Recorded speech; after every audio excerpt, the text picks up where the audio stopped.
예, 두 번째 시간 들어갑니다. 이번에는 쭉 건너뛰어 가지고 앞으로 이제 이건 세밀하게 더 살펴볼 거고 16장의 17절로 21절을 보겠습니다. 마지막 대접 심판이에요. 일곱째 천사가 그 대접을 공중에 쏟음에 셋째 하늘과 궁창 하늘 공중, 그 다음에 그 첫째 하늘인 이 지구, 우리가 현재 이제 땅에 발을 딛고 살고 있는 이곳.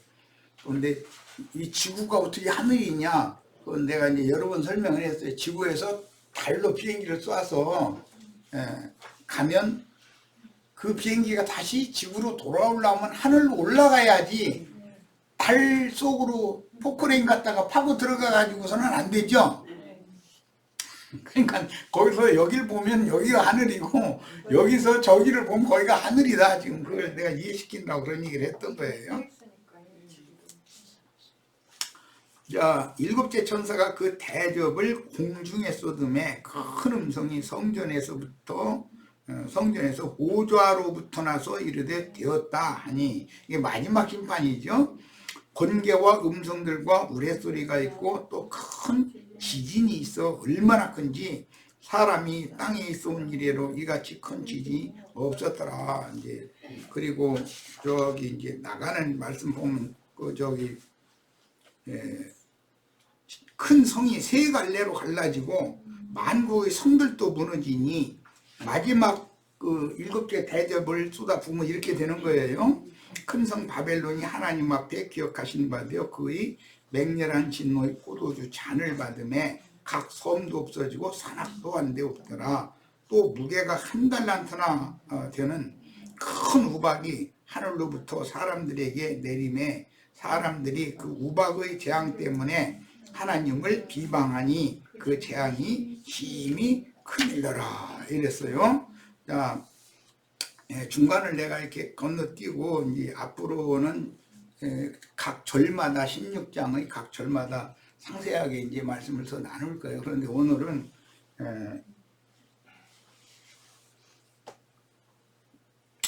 주님이 다시 오실 때 구름 타고 오신다라고 하는 그 말씀을 좀 확실하게 인식할 필요가 있고, 순서가 있는데 주 안에서 자는 자들이 마지막 나팔 소리가 온 땅에 울려 퍼지면 주 안에서 자는 자들이 먼저 일어난다는 거예요.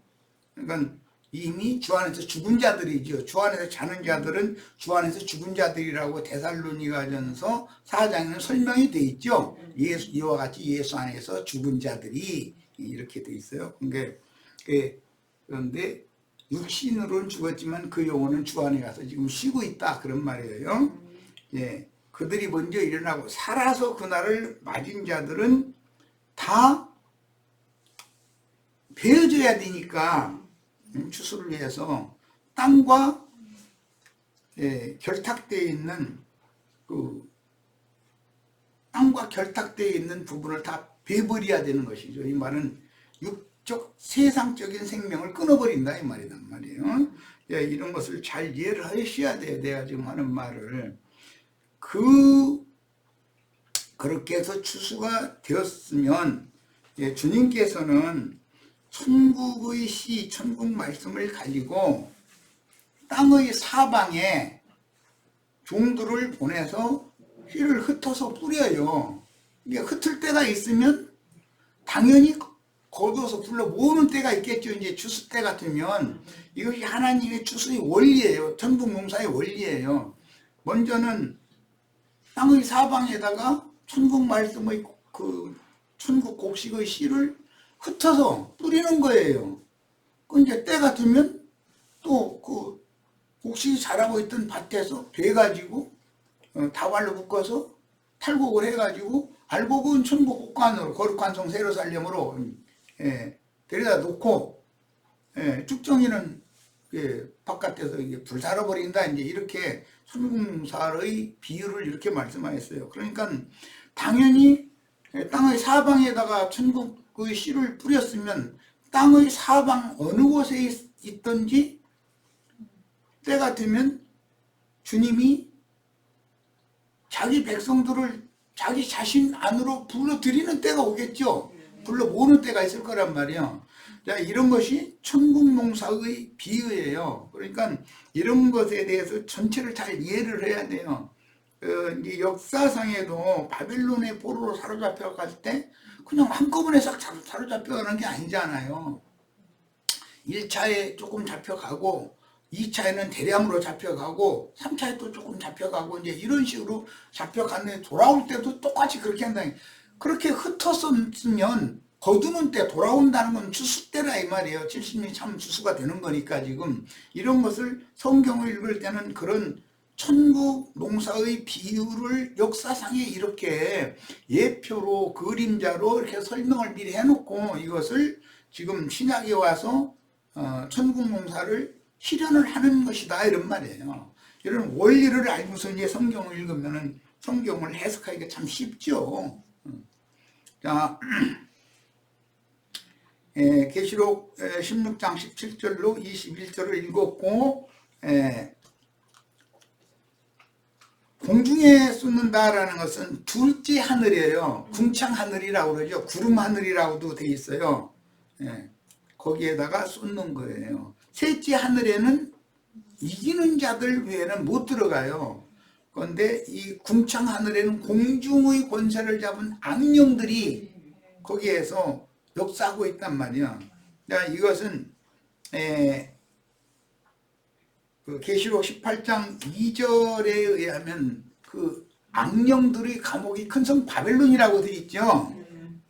그러면 그 각종 더러운 영들이 모이는 것이 큰 성 바벨론이에요. 그런데 그것을 다른 표현으로는 탈타로스라고도 되고 영들이 옥이다 이 말이에요. 돼 있고 무저갱이라고도 해요. 그 옥을. 그러니까 이 말은 무저갱이라는 말은 그 실제적인 의미가 뭐냐면 타락한 인간들의 육체의 욕심을 말하는 거예요. 무저갱이라는 말은. 그러니까 이런 거 보고 저 밑빠진 도가지라고 그러죠. 밑빠진 독에 아무리 물 부어도 물을 채울 수가 없죠. 그런 걸 생각하시면 돼요. 거기는 무저갱이다 이거예요. 거기서는 아무리 뭐 노력을 해도 거기다가는 물을 가득 채울 방법이 없죠. 이제 이런 것이 전부 비유적인 표현들이다. 그러니까 궁창하늘이라고 하면은 사실은 사람들의 혼생명을 말한다. 혼생명. 영적 생명은 셋째 하늘이죠. 그 다음에 육적 생명은 첫째 하늘이 땅바닥인 거예요. 궁창하면은 공중권세 잡은 악의 영들이 역사하고 있는 궁창하면 타락한 인간들의 마음, 정신 세계를 말한다 이런 말이야. 이제 이런 것을 잘 이해를 해가면서 읽으셔야 돼. 자, 문자대로의 마지막 재앙인 세상 심판은 세균을 탑재한 세균 핵폭탄 투하로 공기가 오염되고 피해 지역이 불바다가 되며 땅이 열기에 녹고 모든 원소들이 드러나서 예언된 세상 나라의 심판이 집행되는데 이걸 이제 아마겟돈 전쟁이다 흔히 이렇게들 말하죠. 그때 인류의 3분의 1이 희생된다고 돼 있어요. 더 중요한 문제는 영적 심판이다. 육신이 죽는 것만이 중요한 게 아니고 더 중요한 건 둘째 사망, 불못에 떨어지는 것이 더 중요한 문제죠. 자, 그래서 이건 영적 심판이다. 영적 심판이라는 것은 그 영의 환난과 곤고가 있다. 로마서엔 이렇게 돼 있죠. 그것이 최후 심판이기 때문에 그래요. 마지막 불대접 심판의 말씀이 선포될 때 공중 권세를 잡은 악의 영들, 즉 구름 하늘에서 두물주와 비기려 하는 마귀의 화신들인 짐승들에게 지배당하던, 짐승들이 지배한다는 것은 타락한 인간들의 정신세계를 주장한다 이 말이에요. 큰 음녀 교회의 마지막 재앙이 집행되면 큰 성 바벨론 음녀 교회는 분열이 된다. 세 갈래로, 큰 성이 세 갈래로 갈라진다는 거예요. 그게 이제 16장 19절에 나온 말이죠. 그래서 세 갈래로 갈라지고 자기들만의 교리에 의해 서로를 물고 먹음으로 스스로 무너지고 멸망하게 돼 있다. 이 세 갈래로 갈라지는 건 전에 한번 내가 그 11장 때든가 그 말씀을 드렸었던 것 같은데, 사람이 몸과 혼과 영으로 돼 있기 때문에, 영과 혼과 몸으로 돼 있기 때문에 당연히 깨지면 세 갈래로 깨지는 거예요. 그건 말할 것도 없어요. 자, 이 전쟁은 동방의 해돋는 곳에서 큰 강을 건너 아마겟돈에 오는 왕들인 미가엘의 군대와 개구리들의 속임에 동조하는 땅의 왕족들인 무저갱이 열려서 올라온 황충군대 2억이 무기토골짜기 아마겟돈이라고 그러죠. 해서 접전하여 용의 군대를 미카엘의 군대가 이제 괴멸시키고 마귀를 큰 사슬로 결박하여 무저갱이에 던져놓고 잠가둠으로 그 천년이 차도록 해 하늘과 새 땅에 주와 그 그리스도의 나라가 실현이 되는 거예요. 우리는 하늘에 간직한, 하늘에 준비하신 기업을 상속받는 걸 지금 축으로 하는 신앙이고, 그 천년이 차기까지 14만 4천이 다시 채워질 건데, 그들은 새 땅의 백성들이다 이 말이에요. 그들은 영원 세계에 가서도 영원히 거룩한 성 밖의 만국 백성들이 되는 이야기인 거예요. 이거에 대해서 잘 이제 큰 그 윤곽을 잘 마음에 담아 두시기를 바라요.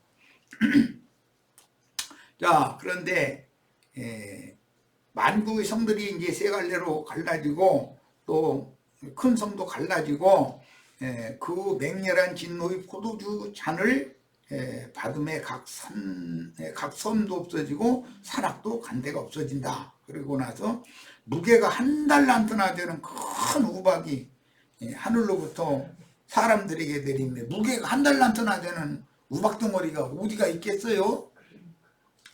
그런데 구약 성경에 보면 하나님이 이스라엘을 위해서 전쟁하실 때 보면 하늘에서 막 큰 우박덩이가 내려가지고 원수의 군대를 다 멸하고 이스라엘을 구원하는 얘기가 가끔 나오죠. 그건 뭔 뜻이냐, 이건 창세기 19장 24절로 25절에서 인용한 말인데, 불이 섞인 큰 우박에 불이 섞여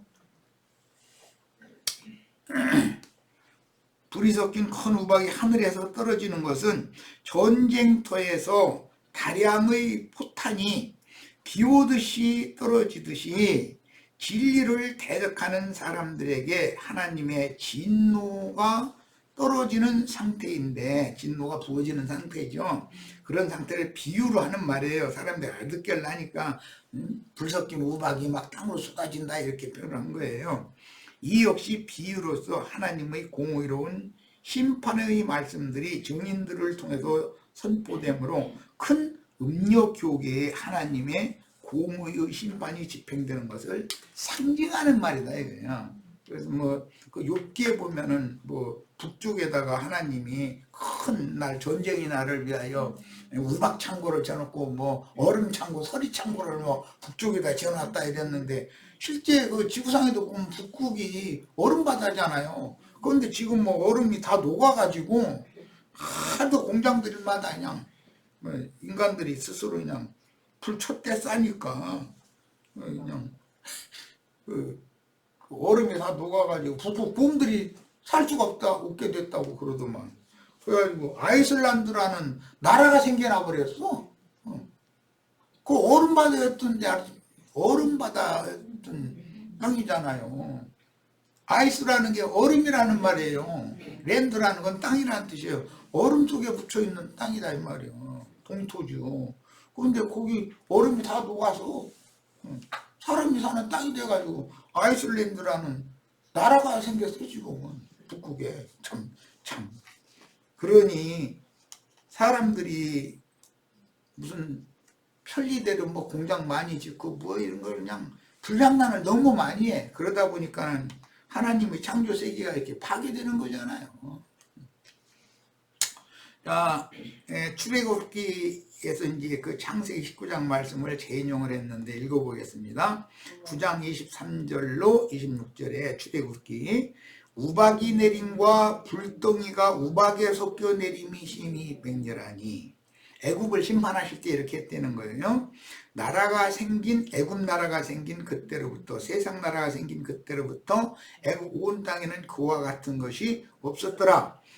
우박이 애굽 온 땅에서 사람과 짐승을 막론하고 밭에 있는 모든 것을 쳤으며 우박이 또 밭의 모든 채소를 치고 들의 모든 나무를 꺾었으되 이스라엘 자손들이 있는 그곳 고센 땅에는 우박이 없었더라 그랬어요. 그러니까 이 불 섞인 우박으로 심판을 한다는 것은 온 세상에 하나님의 진노의 불대접을 쏟아붓는 상태를 이렇게 사람들이 알아들으라고 이렇게 비유를 해놨다는 걸 알 수가 있어요.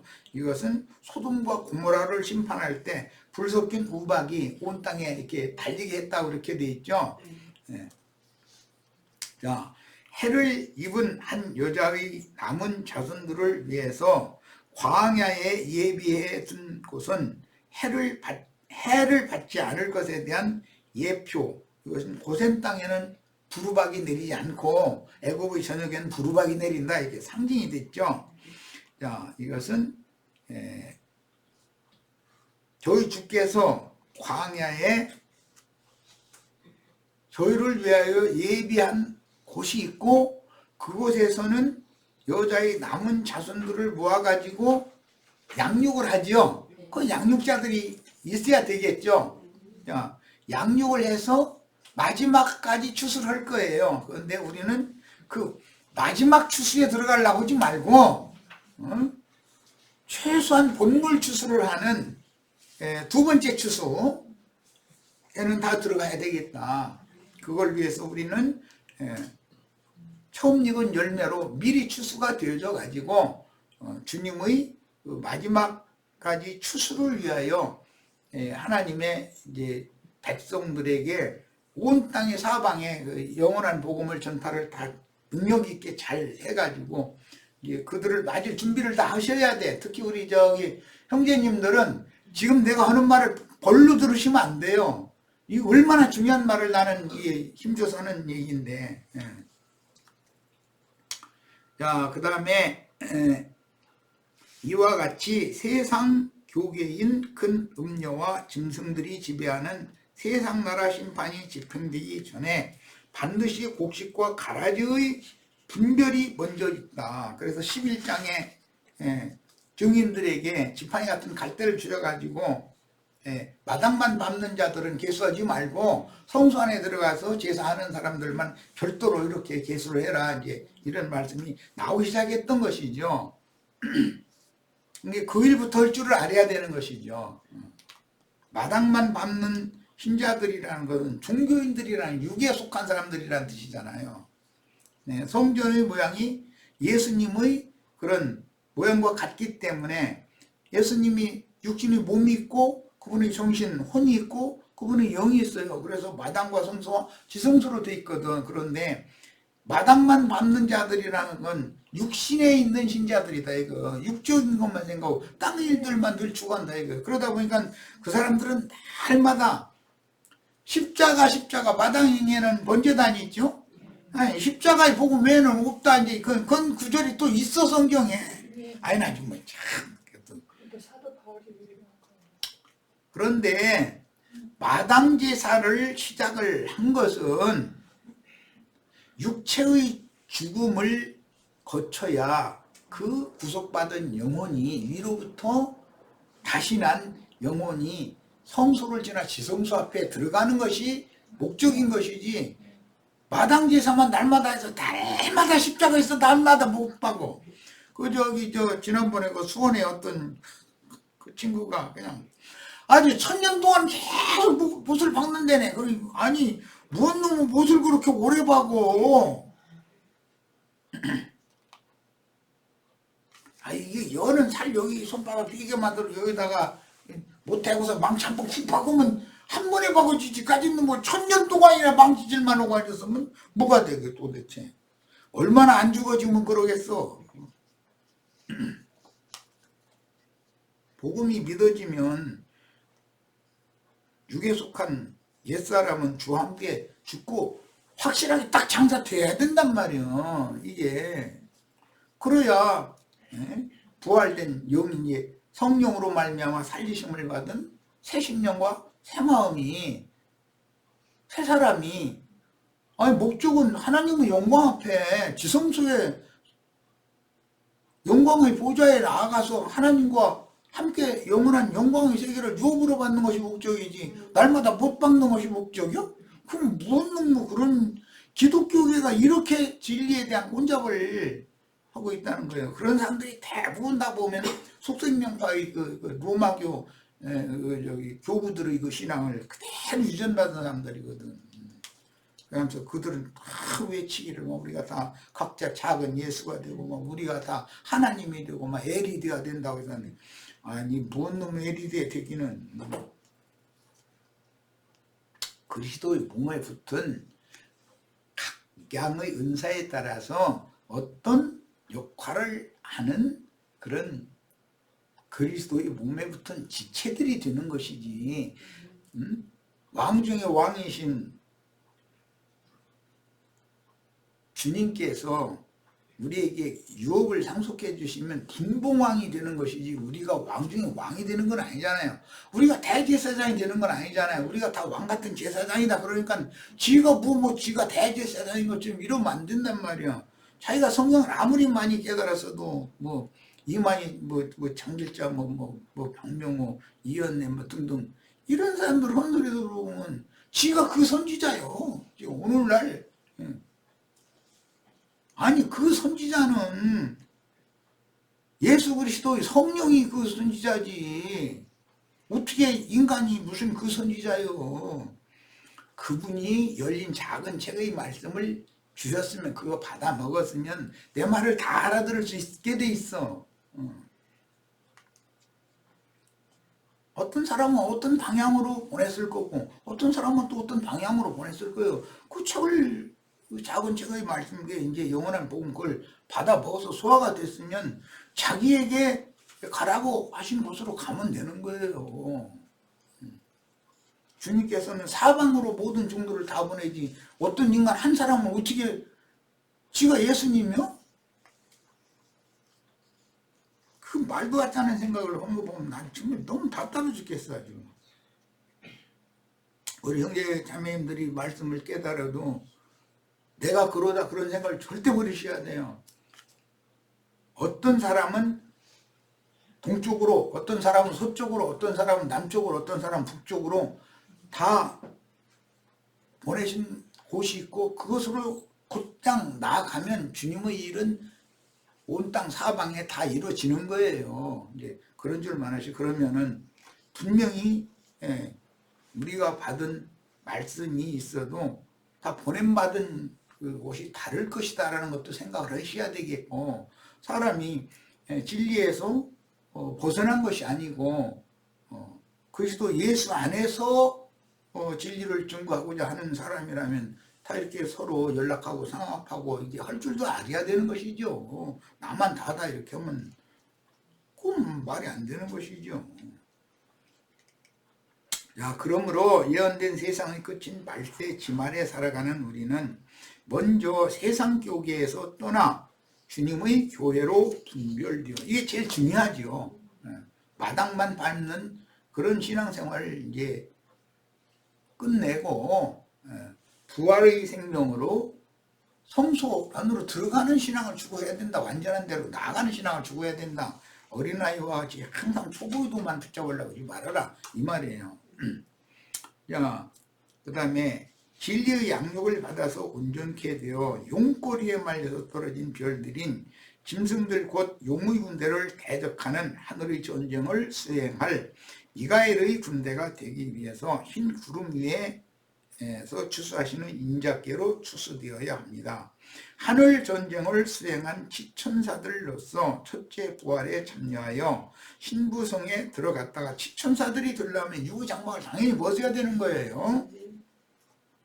그럼 이제 불꽃천사들이 다 되는 거예요. 주님을 태운 구름 수레인 온전케 된 의인의 연결로 건축된 불성과 거룩한 성 새 예루살렘이 오는 세상에 내려오죠. 주님의 재림의 완성이라는 건 거룩한 성 새 예루살렘이 내려오는 거예요. 하늘에 하나님께로부터. 그런데 그 성곽을 구약 성경에는 불성곽이라고 말씀했어요. 스가랴서에 나오는 말이에요. 야, 왜 그래요? 불꽃천사들로 이루어진 성곽이다 이거예요. 거룩한 성 새 예루살렘이라는 건 그냥 불성곽이 내려오는 거예요. 이 불이라는 것은 한 면에서는 태우는 면도 있지만 한 면에서는 비치는 면이 있기 때문에 양면 이것은 이제 잘 생각하셔야 되겠고, 오는 세상에 내려와 새하늘과 새 땅을 유업으로 상속받는 후사들이 되어야 합니다. 이건 계시록 21장 6절로 7절에 하나님의 아들들 얘기가 나오고 하나님의 백성들 얘기가 거기 나오죠. 우리는 다 하나님의 아들들이 되는 걸 추구하는 거예요. 사람이 의롭게 되고 하나님의 신성한 성품인 선과 의를 이루기 위해서는 사람의 행위가 아닌 진리 말씀 곧 구원의 말씀을 믿음으로써 용서를 받아 그 영혼이 깨끗함을 받고 거듭나서 영적 생명의 성장을 위하여 영생의 말씀을 믿는 믿음 생활로 속사람이 장성한 분량으로 자라야 하는 것입니다. 이게 거듭나면 뭐가 다 되는 것이 아니에요. 그런데 이제 속생명파의 그 신앙을 유전받는 사람들은 죄사함과 거듭남 아주 이건 다요. 그러면 이제 절대 그런 것이 아니에요. 앞에서 여러 번 강조한 바와 같이 성도들의 의로운 행실이란 하나님의 말씀과 예수 그리스도의 증거로 인하여 자기 생명을 아끼지 않는 증인들과 동력하여 장자들의 교회, 신부교회로 건축되는 신앙 생활을 실행하는 것을 의미합니다. 성도들의 의로운 행실이라는 것이 신부의 옷을 갖춰 입는 것이죠. 자, 그 말은 교회 생활을 주의 성령께서 지시하신 교회 생활을 잘 진행한다라는 말이지, 세상 나라에서 뭐 옳은 사람이 되고 뭐 그런 얘기가 아니다 이거예요. 어제 우리 마침 욥기 읽었는데 욥이 내 종 욥을 유해하여 보았느냐 그같이 의롭고 온전한 자가 없다 막. 아니 왜 사탄도 그렇고 욥을 그렇게 자랑을 하셔요? 욥이 세상 사람들이 생각하는 것은 그런 의롭고 온전한 자인이 네가 가서 시험을 한번 해봐라 하려고 사탄 불러가지고서 그 얘기를 자꾸 하신 거잖아요. 그러니까 세상에서 의로운 죄하고 선한 죄하고 그랬다가는 사탄이 와요. 왜 그런 줄 아세요?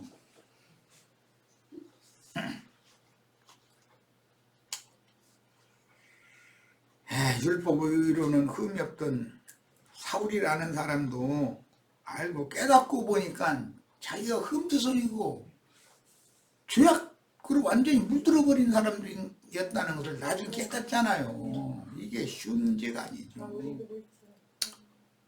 사람은 영과 혼과 몸으로 구성되었으므로 이것은 예수님이 그러니까 육신의 몸 생명인 비오스, 마음의 혼적 생명인 푸시케, 이건 헬라어 용어예요. 영적인 생명인 양심의 조회라는 새 그릇 속에 있는 하나님의 생명이 어떤 것만 있어야 된다는 것이 아니라 조화를 이루어야 된다. 조화를. 그래야 영의 몸을 입고 나타날 수 있게 되겠죠. 식으로 영과 혼과 몸 전체가 구원을 이루어야 된다 이 말이에요. 이게 조화를 이루어야 돼요. 육은 육대로 따로 놀고 정신은 따로 놀고 양심은 따로 놀고 이러면 이거는 정신분열증이 일어난 사람이겠지. 그렇게 되면 세상에서 뭐 신경의학과 이런 거 공부하는 의사들은, 정신신경과 의사들은 사람들이 그 사람의 정신분열증에까지 갔다 좀 심하다. 비침증이잖아 그게. 강노르면 안 되는 것이죠. 정신분열증이 심하게 온 사람들은 괜히 지나가면서 희덕거리는 사람도 있고 뭐라고 시우디고 막 하겠다는 사람도 있잖아요. 그의 몸은 어디로 가면서 몸과 그의 정신이 따로 놀고 있는 거예요 지금. 그러면 안 되죠. 잘 조화를 이루어야지. 자, 육신적인 생명과 혼적인 생명의 구분이 매우 어렵듯이 혼적인 생명과 영적 생명의 구분도 매우 어려운데, 흙으로 지어주신 질그릇, 육신적인 생명은 살과 피, 뼈, 장부들과 신경계로서 혈과 육의 물질적인 생명을 가진 몸에게 부여하신 생명, 이것을 비오스 생명이다. 그렇죠. 혈기와 육체의 각색 정욕들을 또 격동시키는 육적 자아를 지배하는 왕이 죄가 있어요. 육에 속한 옛사람의 자존심, 그걸 누가 지배하느냐 하면은 마귀가, 죄가 지배한다 이거야. 그 육신적인 정신을 가진 사람은 그 몸이 육적인 걸 추구하고 그쪽으로 달려가게 돼 있다 이거예요. 이게 사람의 몸이라는 것은 종이죠, 종. 무엇의 종이에요? 그 마음의 종이다 이거예요. 마음의 생각이 주로 그 몸을 어디로 움직이는 거죠. 오늘 우리가 이런 모임에 오고 중집회에 참석하고, 이것은 마음이 여기에 끌렸기 때문에 우리가 여기 이러고 앉았는 거잖아요. 내 몸 따로 정신 따로 있을 수가 없는 거죠. 마음이 어디 가면 몸은 따라가게 돼 있으니까. 야, 그런데 그보다 더 중요한 것은 영이다 이거예요. 영.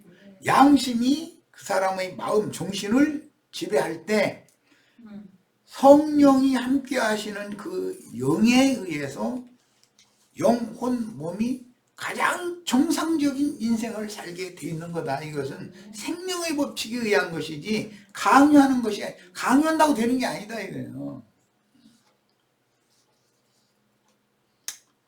하나님과 분리된 혼적 생명은 사람의 자아인 정신력 혹은 천성적인 사람의 불완전한 양심으로, 이건 뭐 화인 맞은 양심, 죽은 양심상으로는 죽은 자 뭐 이렇게 표현하죠. 다스림을, 양심으로 다스림을 받는 마음의 생각, 감정, 의지의 실체라는 것이 혼생명이다 이거예요. 사람 정신세계다 이거예요. 자, 그런데 그 정신세계를 주의 성령이 그 사람의 심령에 오셔서 죽은 영을 살려놓은 다음에 그 영의 임재에 계신 주님이 그 각 사람의 정신을 주장하면 그의 몸으로는 당연히 주님이 원하시는 교회 생활, 성령의 전으로서의 신앙생활을 할 수 있게 된다 이 말이에요. 이것을 준비하는 것이 아브라함의 자손들을 위하여 하늘의 한 성을 준비하셨다. 거룩한 성 세르살렘을 지금 거기에 들어가는 권세를 얻는 걸 설명하다 보니까 이제 이런저런 얘기가 지금 나온 거예요. 잘 이해가 있기를 바라요.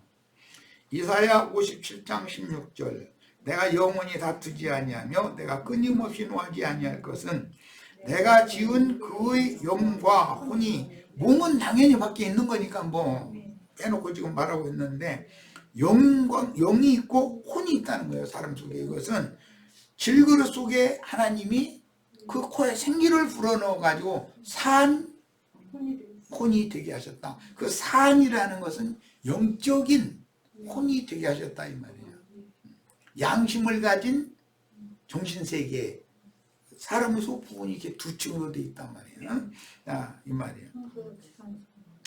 조물주 하나님은 모태에, 이제 저기 욥기 10장에 이제 이런 설명이 되어 있는데, 창세기에서는 땅의 흙으로 이제 그 남자 아담을 이렇게 지었다 이렇게 돼 있어요. 그런데 이제 그래서 질그릇이라고 이제 이렇게 표현을 하는데, 이것은 이제 욥기에 보면 모태에 하나님의 씨를 이렇게 심어가지고 모태 뭐 젖이 옮긴 것처럼 옮기게 하고 뭐 어떻게 뭐 해가면서 여러 설명이 나왔죠. 그렇게 해가지고서 이 핏덩어리에게 그분의 생명을 누셨다는 거예요. 조물주께서. 그래가지고 엄마의 모태에서는 생명의 호흡을 쉴 때 탯줄을 통해서 엄마가 숨 쉬는 것을 아기가 나누시는 거잖아요. 엄마가 엄청 먹고 소화해서 영양분을 탯줄을 통해서 아기가 빨아먹는 거예요. 그러니까 이제 딴 생명이 속에서 자꾸 뭐 그냥 엉뚱한 이것 좀 주세요 저것 좀 주세요 하니까는 애기 임신을 쓸 때는 애기 엄마가 막 힘들어하잖아요. 먹고 싶은 것이 있고. 자기 옛날하고는 옛날 그 엄마가 그냥 자기 멋대로 살던 때와는 다르잖아요. 엉뚱한 생명이 들어가지고 자기하고 맞지 않는 어떤 걸 자꾸 요구했다니. 거기다가 내가 성질 났다고 엄마 뱃속에서 발길질이나 했었구만.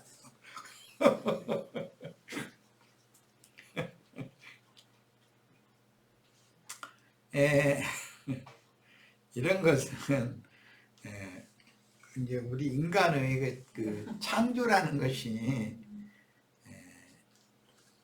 우주의 그 표본인 인자로우신 예수님의 형상과 모양대로 우주가 창조됐기 때문에 땅과 궁창과 하늘 이렇게 3개로 이렇게 돼 있는 것은 표상이죠. 예수님의 몸과 혼, 정신 세계와 영의 세계가 있기 때문에 사람도 그분의 조물주, 그분의 형상과 그분의 모양대로 창조하고 짓고 만드는 것이 하나님의 목적이었기 때문에 당연히 그리스도 안에서 그분으로 말미암아 그분을 위하여 이렇게 창조되어지고 그 다음에 지어지고 경영되어 이게 운행되고 다 그렇게 한다는 거예요. 우주의 이치는 곧 예수 그리스도의 이치, 예수님은 어떤 분인가를 보여주는 거죠. 그런데 인간들은 이 주님의 창조 세계에서 살면서도 자기 자신은 사실은 불가에서는 사람을 소우주라고 그렇게 가르쳐요. 그런데 사실은 이 밖에 있는 우주보다 사람이 훨씬 더 큰 거예요. 그걸 알아야 돼. 물질적인 생각을 하니까 물질만을 보니까 사람이 소우주다 이렇게 말하지 실제로는 사람의 정신세계, 사람의 양심을 포함하는 정신세계 속에는 물질세계가 아무리 넓고 광활해도 수만 개를 넣고도 남아요. 조물주도 여기에 들어와서 살 만큼 넓고 광활한 것이 사람인 거예요. 그래서 이게 하나님의 창조의 비밀인 거예요. 이것이. 이런 얘기하면 사람들이 사람 뭐 철학 얘기하는 거야. 뭐야 이제 이를 감쌌는데 난 무슨 철학자도 아니고. 그러니까 사람이라는 건 이렇게 비밀스러운 거예요. 야, 실제 거듭난 생명이란 영적 생명의 근원인 양심과 정신세계의 바탕인 마음이 소성함을 받아서 온전함을 이루어 영이 거듭난 다음에는 반드시 그 혼생명도 온전케 되는 과정에 들어가야 된다 이 말이에요. 하나님이 정하신 한계와 분수를 벗어나지 않고 매사를 합당하게 조율하고 하나님이 정해놓은 어떤 한계라는 것이 다 있어요. 모든 사람은 남편이 지켜야 될 어떤 한계점이 있어요. 아내는 아내가 지켜야 될, 자식은 자식이 지켜야 될, 국가를 지휘하는 권세자는 그 사람이 해야 될 어떤 한계가 있는 거예요. 그걸 벗어나면은 하나님의 창조 세계를 파괴하기 마련이죠. 그래서 사람이 온전케 된다라는 말은 거듭난 영의 지배를 받는 사람의 정신세계가 매사를 합당하게 조율하고 절제하는 능력을 기르는 것이 온전케 된다, 잘한다, 기름을 받는다 이거예요. 하나님 앞에 기름을 받을 때는 당연히 순종을 먼저 가르치죠. 뭐 말할 것도 없죠 이것은. 그러니까 성경은 양심상으로 죽은 행실에서 깨끗하게 하여 너희를 살리고 살아계신 하나님을 섬기게 하셨다고 기록하였고 심령과 마음을 새롭게 할 것을 예언하신 대로 대속제사를 이룬 그리스도께서 하나님의 형상과 모양으로 다시 속에서부터 창조하는 거예요. 영부터 죽은 영의 생명을 공급하고 그 다음에 거기에 계신 그 영 안에 들어와서 임재해 계신 생명이신 주님이 사람의 혼도 빛 영광의 세계로 자꾸 밝아지게 만들고 건전하고 온전하게 만들고 이렇게 만들어가는 거예요. 그러니까 구원자는 사람이 아니고 어떤 누구의 가르침이 아니고 창조자 그분이 생명의 주님이 누구의 속에 들어오는데 심령 속에 들어와서 임재 살아계셔야 그분이나 혼을 구원할 수 있는 거예요. 구원자는 예수님이지 그 누구도 아니에요. 그러니까 내가 그러라 하는 말은 말도 안 되는 소리 하는 거예요. 사실은 나도 한 형제가 누구를 구원하겠어요. 나에게 이런 말씀을 증거할 사명을 맡겼으면 내가 증거하는 말씀을 통해서 내가 먼저 믿고 내가 먼저 구원을 얻어야 돼요. 받은 말씀이니까. 그리스도의 피로 씻어서 살아계신 하나님과 가까워지게 하셨다고도 기록되었는데 이런 표현들을 종합해 볼 때 영적인 생명이란 결국 신앙인의 청결하고 예민한 양심의 활동에 의한 정신력은 죽었던 양심을 주님의 예수님 하나님의 양심이 들어오면 양심이 깨나는 거예요. 소송을 받는 거예요. 그래가지고 주님이 떠나면 안 돼요. 그 사람을 살려놓고 나서는 그 사람과 영원히 함께 계셔야 돼요.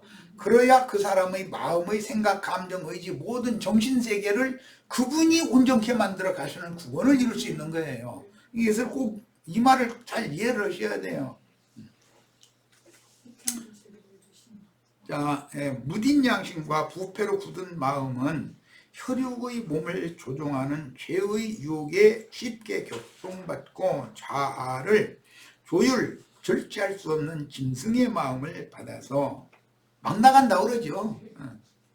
짐승의 마음을 받으면 하나님이 정하신 지위와 신분에 맞는 분수를 지나쳐 범죄와 허물들을 스스로 지어가지고 그걸 먹고 마시며 살다가 죄가 장성하면 사망이 오는 거예요. 둘째 사망이 불못에 들어가는 심판이 온다 이 말이에요. 수시로 마귀의 속임에 이끌려 혈육을 지배하는 죄는 양심의 명철과 지혜를 가림으로 그 마음 빛이 없으니까 이제 가려지는 것이죠. 가림으로 그 마음은 어둠에 잡혀 선악간의 판단을 명확하게 하지 못하고 살다가 악한 행위에 따라 하나님의 심판대에서 하나님의 의로운 판단을 받게 되고 결국은 그 영혼이 멸망하는 불쌍한 짐승 인간들, 그 짐승 인간들은 뱀이 중심도로 흙을 먹으라 그랬는데 마귀의 것이 돼버린다 이 말이에요. 그게 둘째 사망에 떨어지는 형벌이다. 죽고 또 죽는 거죠. 그렇게 되면. 자, 진리 말씀이 영에서 깨달아지고 마음이 믿어져 심령으로 심령이 말씀으로 거듭나 새 영이 되면 영의 빛을 받아서 깨달아졌다. 이게 진리의 세계에 운행 창조와 경영되는 이치. 나라는 사람이 어떻게 그 조상이 허리에 있다가 아버지를 통해서 모태로 옮겨져 가지고 거기서 잉태되어져 가지고 세상에 출문을 해서 세상에 나와서 그 부모님에게 어떤 사랑 안에서 양육을 받아가지고 오늘의 내가 이제 있게 된 이런 모든 것들이 하나님의 우주 경영을 보여주는 것이다 이런 말이에요. 나의 인생 자체가 우주를 도는 거잖아요. 다 모든 천체계란 돌잖아요. 지구가 뭐 태양을 한 바퀴 돌면 1년이라고 그러잖아요. 이런 식으로 매사가 다 돌게 돼 있어.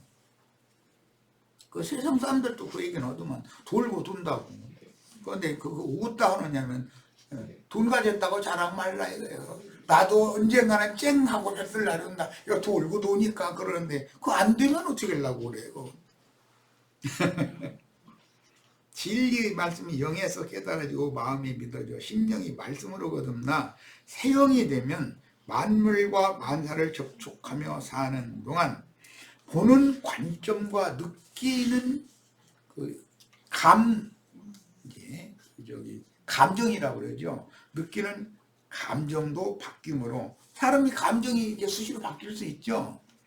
속생명이 자람에 따라서 정신세계도 그 깊이와 높이와 넓이와 분량이 새 것으로 바꿔지게 돼 있다. 우리도 유아 때, 그 다음에 소년기 때, 청년기 때, 장년기 때, 노년기 때 보면 우주를 보는 모든 사물을 보는 관점이 나도 모르게 자꾸 바꿔지잖아요. 넓어지고 이렇게 되는 거예요. 두 번째 시간 여기까지 해서 잠시 쉬었다가 이어가도록 하겠습니다. 한 시간 더 할 겁니다.